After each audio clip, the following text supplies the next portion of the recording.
जितने आस्था चैनल पर कथा सुन रहे हो, जितने फेसबुक और यूट्यूब पर सुन रहे हो, बहुत सावधानी से सुनना।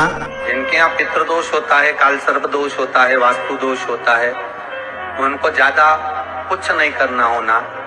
महाराज एक बेल का फल लीजिए। क्या लेना है? बेल का फल, बेलपत्री का जो फल होता है उसको ले लो। उसके अंदर का जो गुर्दा होता है, अंदर का जो भाग होता है, उसको निकाल दीजिए और उस बेल के फल में आटा सेक कर उसमें शक्कर मिलाकर उसको उसके अंदर भर ली।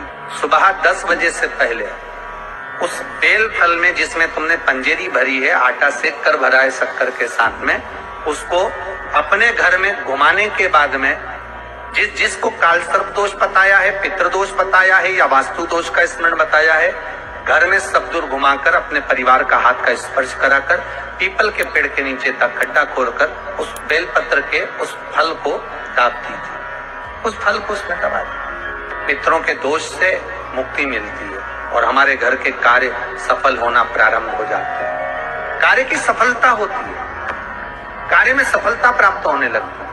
हम तो कई बार कहते हैं महाराज जी, अगर ऐसा लगे किसी औषधि को आप ले रहे हैं, मालूम पड़े कि औषधि आपको लग नहीं रही है, शिव महापुराण की कथा करेंगे, मान लो औषधि आपको नहीं लग रही, आपने औषधि बहुत दिनों से ले रहे हो, कोई दवाई, मान लो आप किसी भी दवाई को ग्रहण कर रहे हैं और वो औषधि लगी नहीं रही है, वो शरीर को लगी नहीं पा रही और आप ठीक ही नहीं हो पा रहे। 15 दिन हो गए, 8 दिन हो गए, बताओ, उतना की उतना ही कैटरीना है, उतना ही उतना अपना भरा हुआ, वही की वही लीवर, वही की वही किडनी, वही की वही स्मरण, सभी कुछ वही वही है, उतना की उतना ही।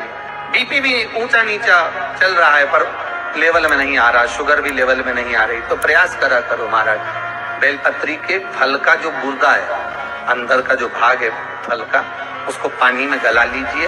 उसको पानी में गलाइए, आधा घंटा पानी में। जैसे आपको सुबह मंदिर जाना है 10 बजे, तो सुबह स्नान कर कर कम से कम 6:30-7 बजे उसको पानी में गला दीजिए और उस बेले के फल का गुर्दा से गला हुआ पानी शिव जी को ले जाकर समर्पित कर दीजिए। महाराज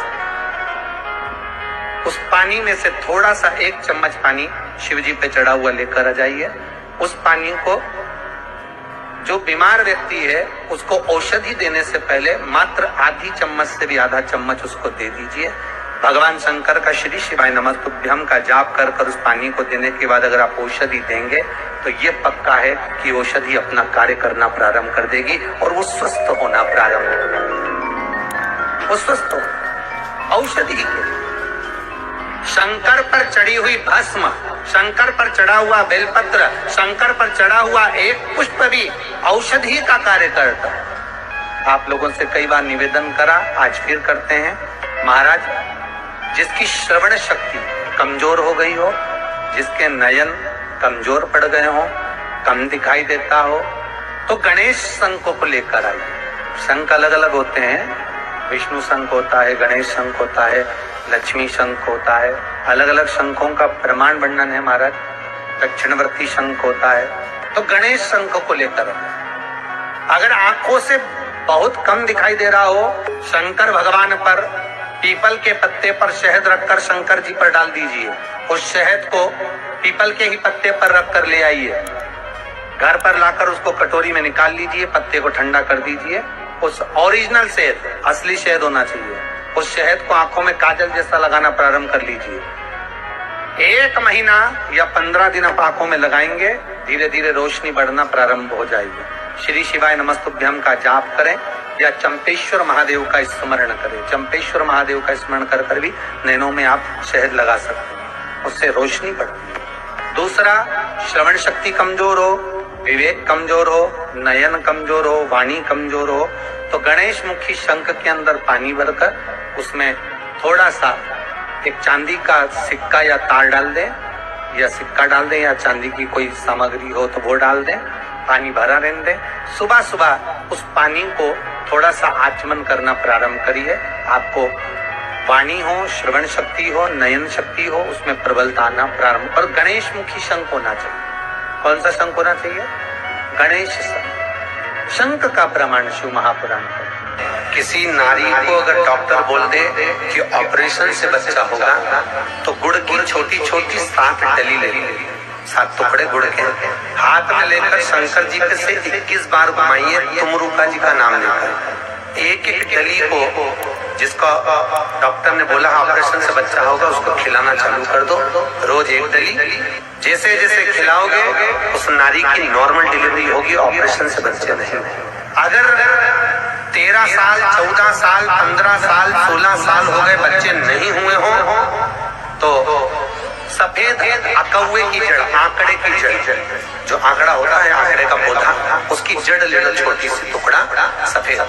नारी का रजस्वला धर्म, नारी का 7 दिन का जो रजो धर्म होता है, 7वें दिन उस आंकड़े की जड़ को लाल धागे में बांधकर तुमरुका जी का नाम लेकर शंकर पे से घुमा के जिस नारी को बच्चे नहीं होते उसकी कमर पर बांध दिया। 3 महीने तक बंधे रहने दो, 4 महीने तक बंधे रहने दो, नारी का गर्भ ठिल जाता है। भले 20 साल हो गए तो भी एक बार प्रयास जरूर करना, नारी का गर्भ जरूर ठिलेगा। तुमरुका जी के नाम की इतनी प्रधानता है।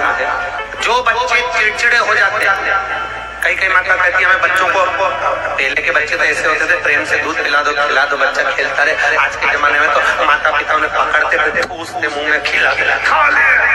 आज के जमाने में तो ऐसा हो गया बच्चों को खाना खिलाना जिससे कहीं युद्ध लड़ने जा रहा है, तैयारी करना पड़ती है। तो जो बच्चे चिड़चिड़े हो गए हो, प्रवृत्ति चिड़चिड़ी हो गई हो, पढ़ने में चित्त नहीं लगता हो, खेलने में मन लगता हो, स्कूल में भी जाते हैं तो चित्तवृत्ति नहीं रहती, उस बच्चे को तुमरुका जी का नाम लेकर शंकर के शिवलिंग पर जल छोड़ दीजिए।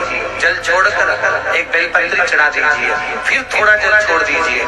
एक नीचे जहाँ शिवलिंग में से पानी नीचे गिरता है चरणों में से, वहाँ एक पात्र को लगा लीजिए, उस पात्र में जल झेल लीजिए। उस जल को, जो बच्चा चिड़चिड़ा है या पढ़ने में कमजोर है या बुद्धि से कमजोर है, जिसका खेलने में चित्त लगा हुआ है, विद्या में नहीं है, उस बच्चे को वो जल ला दीजिए। बच्चा पढ़ने में होशियार हो जाता है। कभी माँ बाप को नहीं कहना पड़ता कि तू पढ़ने बैठ, उसका चित्त वृत्ति पढ़ाई में लगी रहती है और चिड़चिड़ापन समाप्त हो जाता है। महाराज तुमरुका जी के नाम का स्मरण कर लेने पर विद्या का आनंद सुख प्राप्त हो जाए। क्योंकि सरस्वती को भी स्वर अगर किसी ने दिया है तो नटराज शंकर ने दिया है। सरस्वती को स्वर क्या कहाँ मालूम? बीना को बीना बजाना नहीं आता था, बीना बांधनी को शंकर नटराज ने उसको नृत्य सिखाया, शंकर नटराज ने स्वर प्रदान करा, शंकर नटराज ने उनको नृत्यांगना बनाया, शंकर नटराज ने उनको बीना बांधनी बना। सरस्वती को भी जो स्वर देता है वो शिव है, वो शंकर। श्री शिवाय नमस्तुभ्यम, सब बोलिए एक बार जमकर, श्री शिवाय नमस्तुभ्यम। प्रैक्टिकल जरूर करना, कहीं सियोर वाला महाराज झूठ तो नहीं बोल रहा। शास्त्रों की बातें हमारे जीवन में हमें सुख प्रदान करे, इसलिए इस भाव का आनंद करते हुए आज की कथा को विराम देते हैं।